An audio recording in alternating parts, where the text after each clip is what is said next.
วนกันจ้านี่ยี่กับหลานเดินทางกลับมหาชัยเด้อพี่น้องขี่รถเข้าเมื่อบ้านเมื่อมหาชัยกายตะแขกมาเลยเด้อเซลไทยใบบุญเต็มอยู่รถโดยสารทุกก็ทุกง่ายทุกอันเดียวง่ายทุกน้ำมุกมุมลูกฉันก็คือน้ำมุกคนอ่านโดยสารขี่โดยสารเด้อพี่น้องเด้อกลับมหาชัยแล้วกลับมหาชัยแล้วเด้อจ้า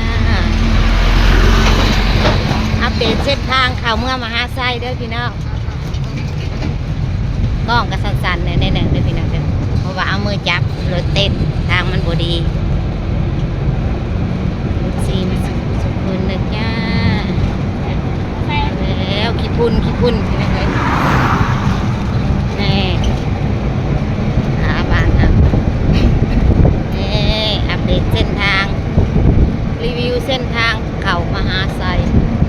ประมาณนี้พี่น้องมีรถมานำหลังแล้วขี่รถโดยสารมาเก็บภาพส่ง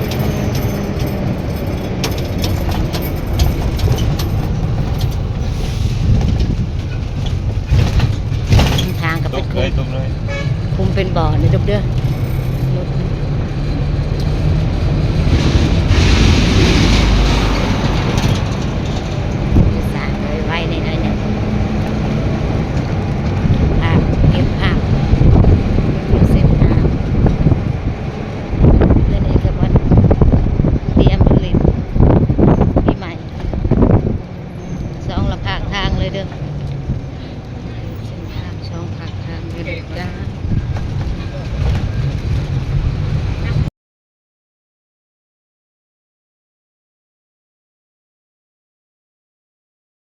เต้นขนาดเลยหนทาง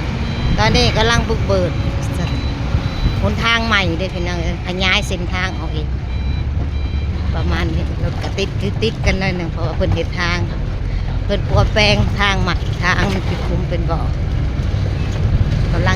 งสร้างตอนนี้กำลังสร้างสาพัฒนาบ้านเมืองเลยเด้อสิประมาณนี้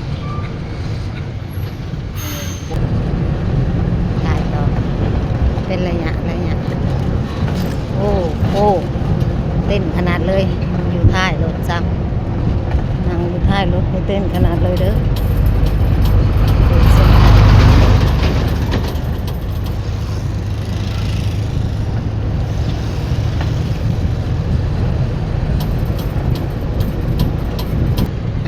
มันให้ขี้บุญรถก็เต้นหยอกถ่ายหมูแห้งเต้นขัดมันกินบุญขนาดนี้โอ้ยมาก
โดยสารไปเบาไปถ่ายไหนทุกคนพี่น้อง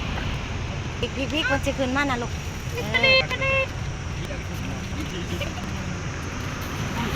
จอดโดยสาร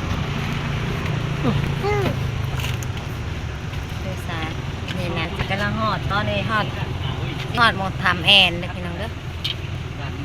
ทำแอนยังน้อยหนึ่งฮอดทำแอนคนหนึ่งมีลงล่ามัน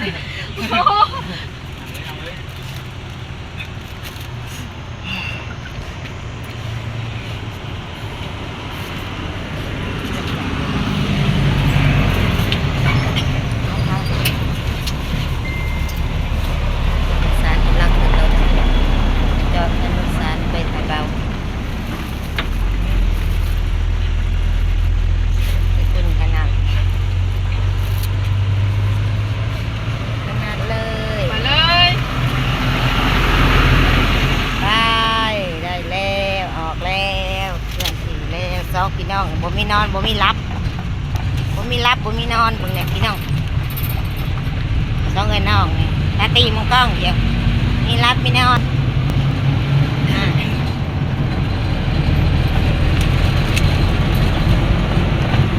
เลยสารบ้าน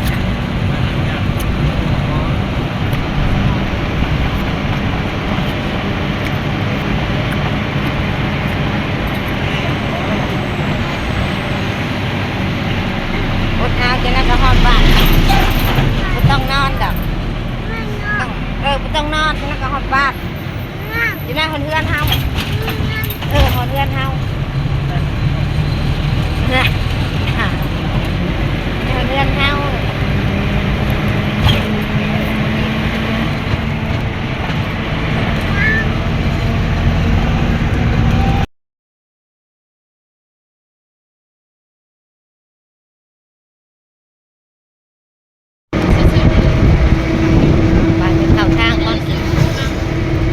ดีแหละบัดโมเดลเต้นในดองก็ได้แหละพี่น้องเอ้ยอย่าพิษเดียวนะอยู่ในลมเดินเลยออนลงหมอตอนโรงพยาบาลมหาไซ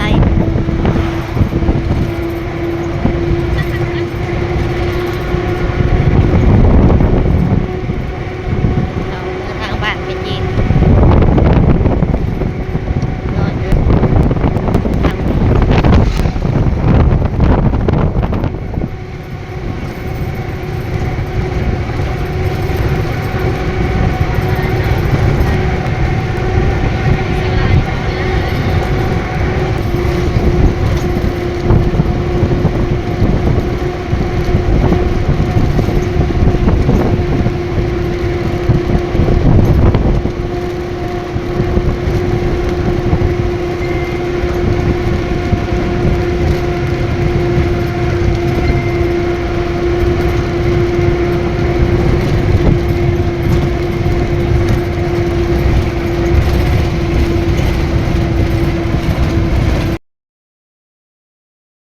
ไปดีเถียที่สองพี่น้องเด้อเมื่อกี้กับมาฮอดเฮือนเลยพี่น้องลูกไผ่กับแกงหน่อไม้เตรียมถ่ากินแกงหน่อไม้เอามือจับมือตากล้องลูกไผ่ไม่ได้แกงหน่อไม้ให้ง่ายกินลูกไผ่แกงหน่อไม้ให้ยากินนี่ของแอกกินแกงหน่อไม้กินก่อนเพราะว่าคอยสิเป็นมือกล้องคอยโบมีขากล้องคอยเพลเลยพี่จับเอาเนี่ยสบายดีพี่น้องสบายดีน้องเลยนั่งน้ำเพชรสบายดีป้าลุงแน่สบายดีสบายดีน้ำกันแขกหมูมาลินหมูทึกฮะไข่มุกได้สามเรากินบ่ไข่มุกไปใส่กินข้าวบ่ทางบ้านเขาใช่เลยใบบุญกับบักโซกด้วยจ้ะร้านก็มากก็มีหมูลินอยู่ตลาดแซวเด้อพี่น้องเด้อบ่ได้ขึ้นมาถึงเฮือนเลยนะถ้ากินพ่อไม่เท่าก็ยังไม่กินนี่มาหอดเฮือนถึงซานเลยพี่น้องเอ้ยบ้านนี้พอดีทุกไฟแกงหน่อไม้ถ่าพอแอไปหาเด้อหน่อไม้กัน แกงขาบ้า สามก้อนไม่รู้ไป เล่าปะ ยาละ จะลงเวียงอีกวันตึก มาแล้วฮะลูกเบี้ยบ้านครึ่งรู้สึกว่า บ่ายโมงหนึ่งสองโมงคนละเห็ดทางเนาะ ถ้าตู้ไปให้พวกตู้ไปบอกว่าใช่พวก ปลาเมีย เจ้าวันหน้าเอาตู้นี่เลย มันเอาอยู่แล้ว ล้านนึง โอ้ให้ร้านห้าไปเลย นี่รุดแท้ให้รุดแท้ แล้วเจกันเลยจ้ะ เพิ่งให้รุดแท้ว่ะ แล้วเปิดได้ใจ รับเท่าแก่ให้รับ3 ล้านแล้วเท่าแก่เนาะ บ่ 3 มื้อเด้ เราต่อร้านนึงเราต่อเราว่า 3 ร้าน มื้ ค้า อเด้ คือให้รุด 3 แท้ ล้านมื้อละล้าน มือใดบุญปีใหม่นี่บ่เปิดปีใหม่นี่บ่ แบบหมด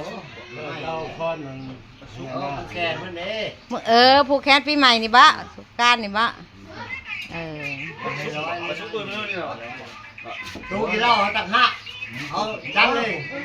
เอาจัดเลยเรื่องผมลุยพี่แล้วไม่แล้วดิไปพี่ ของจานบุ๊ก ตู้กี่เหล้าเฮ้ยตู้กี่เหล้าเอา จานบุ๊ ตู้ ก เจ้าละเข้าในเอาเดี๋ยว ปีการนี่ก็ตุลาหมดคน ประตูเหล้าประตูไผ่สัก ตู้เวียด เพื่อนประมาณนี้พี่น้องมาฮ้อนแฮงสิลงอยู่ตารางเพิ่นมาจิกก็ได้ มันจะไปเวีย สิบ่ได้อยู่เทิงเฮือนดอกเบิ่งมันฮ้อน กล้องก็บุบวับบุบวับบุบวับอยู่ เด้ คือซินิมา ร้อเลยเอามาท่าก ล้องก็บ่แจ้งพี่น้องเอ้ย บักตุ้นไปเฮ็ดเวียกเวียกแทน โมงต้นไม้พวกมัน บ่ายโมงที่ เอามาทันเมาจ้าเอาเจ้าไปสักก้อน เฮ็ดเวียกรวมเนาะ เอาไอ้มาเด้อ บัดมื้ออื่นหน่วยได้มื้ออื่น จักหน่วยใดหน่วย เบอร์3 หน่วยคาลัมเนาะใกล้สิแล้วแล้วบ่เดี๋ยวนี้ฮอดใช่เลย เอาก็เดี๋ยว แล้วว่าแล้วก็ให้คนเดียวไป กายว่ากายบ่เงินเรื่องไอ้ทองกาย บ่ได้ลงขอบ่ลงไปถ่ายเฮ็ดทาง กายโอ้บนมือน่ะเกือบกายแล้วบนมือแล้ว เฮ็ดคู่มือเนาะเพื่อสิเขาสิเฮ็ดขึ้นมาบ้านเนื้อเฮาอีกเพราะ ไม่ แฮ ได้ ง เอาเรียกกับป้าดมาบ่มากันชวัน บ่ได้เอามาได้ เนี่ยบ่มีบ่ อึ้งก็บ่มีเกี่ยวกับปาดก็บ่มีกบก็บ่มีเพียงเลยกับอยู่สวรรค์ ทำนาซอยหลายท่าน ฝนบ่ตกฮ้อนไปสิละแดะนี่ยังว่ามันบดยังบ่ได้นู่นนั่นน่ะเดดจน เอา ใบไม้จนเหี่ยว เพิ่นเดือนนี้เมื่ออีกชวัน เจ้าฮะ รถเขามาเอาเองนะ เมื่อหยัง เมื่อแถวงานน้ำตาลนี่นะ เออ ไปรีบชื่อได้ครับไปรีบชื่อได้พี่น้องมาอยู่หันบุตรโอ้พูดเลย เออพี่น้องอยู่หันได้ก็พูนอยู่ว่า ตะกี้เขา เครื่องมันจี้ก็มากเองแต่ว่ายังบ่ได้เก็บข้าวด้วยลูกยังอายุอาหยัง ให้ พี่ น้ น้ อ อง ง ไปทึกเดียวแล้วพาแม่เขาหนีเลยไปเลยไปอยู่บ้านใจกันนี่ดีอยู่เดียว อ้าวพี่น้องคลิปนี้ก็สิได้ลาไปก่อนฝากติดตามคลิปหน้าเด้อขอบใจทุกไลค์ทุกคอมเมนต์เด้อจ้าลาไปก่อนพี่น้องบาย บ๊ายบาย